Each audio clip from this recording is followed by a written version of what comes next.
कैसे हैं आप सब। आई होप सब अच्छे होंगे, स्वस्थ होंगे, मस्त होंगे।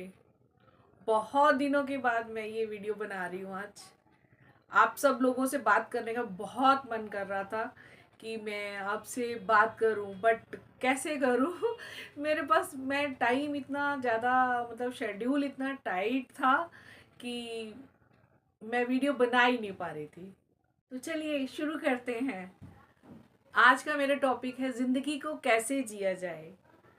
इसके लिए गुरु नानक जी की एक किस्सा है जो मैं आपको सुनाऊंगी, जिससे मतलब कि मैं जो कहना चाहती हूँ वो बिल्कुल आपको समझ आएगा कि जैसे कि ज़िंदगी को कैसे जिया जाए। उन्होंने एक राजा को समझाया था। एक राजा था, उसका एक मतलब एक पोर्शन उसके राज्य में ऐसा था जो यहाँ पे पत्थर ही पत्थर थे, पथरीली जगह थी। वहाँ पे कोई खेतीबाड़ी नहीं होती थी, कोई घास फूस भी नहीं उगती थी, सूखा वीरान सा पड़ा रहता था। तो वहाँ पर आके गुरु नानक जी अपने बालाजी और मर्दाना, जो उनके चेले मतलब कहते हैं, चेले थे, उनके साथी थे, जो वहाँ उनके साथ आके रहने लगे। तो वो ग्राउंड हरा भरा हो गया। तो उनके जो मंत्री वगैरह लोग थे उनको पता चला कि जी मतलब वहाँ पे तो जब जहाँ कभी घास नहीं उगी थी वहाँ घास उग गई है। बहुत हरा भरा वहाँ का मौसम बड़ा अच्छा सा हो गया है। उन्होंने जाके वो बात राजा को बोली, बादशाह उनको बोली। तो भी कहते हैं कि भी वहाँ तो बहुत अच्छा। तो फिर वो हैरान हो गया राजा भी।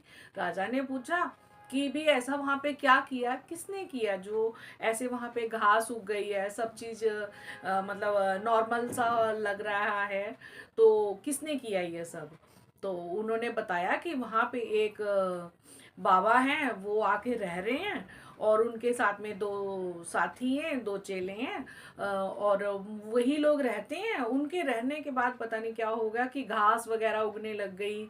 वहाँ का वातावरण बड़ा अच्छा सा शुद्ध सा मतलब हो गया। तो कहते अच्छा, तो मुझे ऐसे बाबा को जाकर के देखना चाहिए।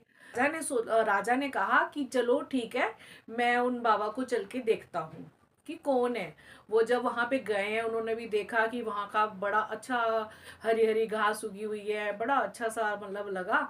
और जा कर के उन्होंने बाबा को, गुरु नानक बाबा को बोला उनकी भी, आप चलिए राजमहल चल के विश्राम करिए, क्योंकि वो राजा ना काफ़ी काइंड था और काफ़ी मतलब लोगों के वो मतलब सेवा वगैरह उसके मन में भाव था। साधु बाबा जो लोग होते हैं उनकी काफ़ी सेवा वगैरह करने के उनकी वो करता था। तो ऐसे में उसने बोला कि ठीक है आप चलिए राजमहल चलिए और वहाँ चल के रहिए। आप मैं आपको भोजन कराऊंगा आपको, आप वहाँ चल के आराम वगैरह करिए। तो गुरु नानक जी ने कहा कि आपके राजमहल में अगर मैं चलूँगा तो मुझे आप क्या दोगे। तो राजा ने बोला कि मैं आपको अपना राजपाट दे दूंगा, अपना राजमहल दे दूंगा।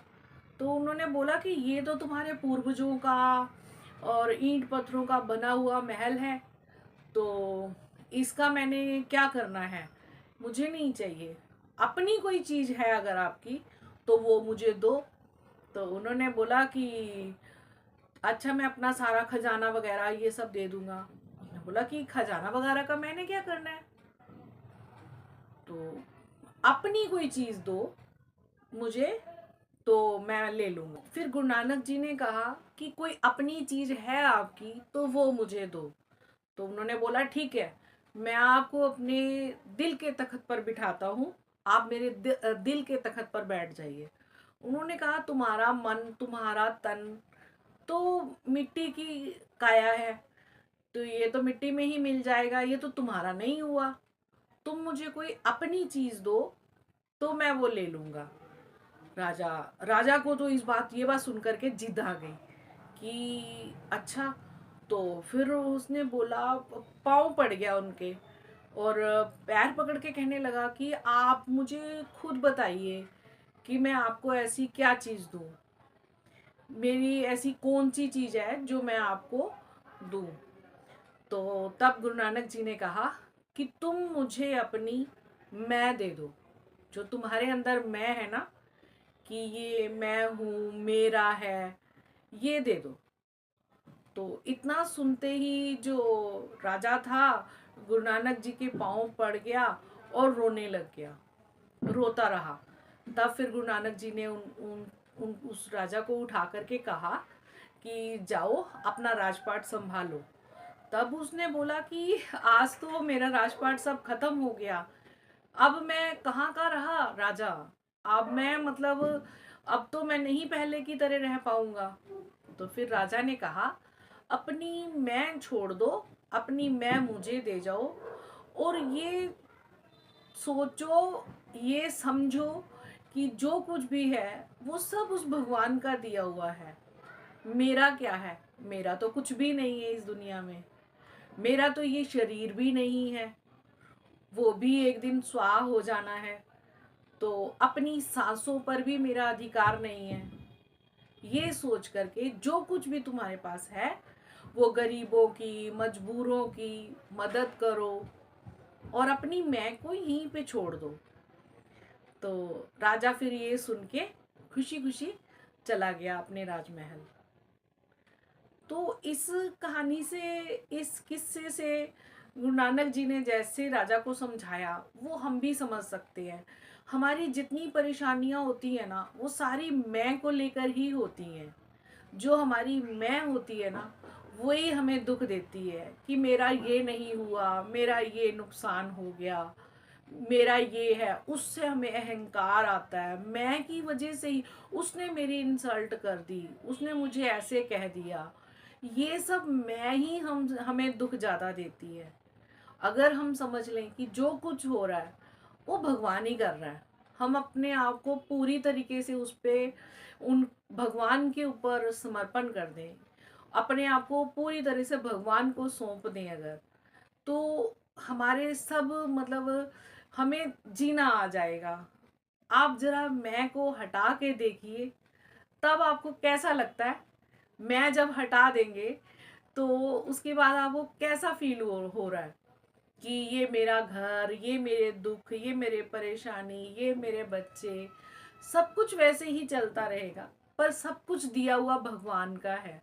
उस भगवान को शुक्र करते हुए हम सबकी हेल्प करें, सबकी मदद करें और किसी को पराया ना समझे। जो कुछ है वही सब भगवान का दिया हुआ है। अगर हम ये समझेंगे तो हमारी ज़िंदगी जीने का तरीका ही बदल जाएगा। अगर ज़िंदगी जीने का तरीका बदलना है तो अपने अंदर से ज़रा मैं को हटा के देखिए, ज़िंदगी कितनी अच्छी हो जाएगी।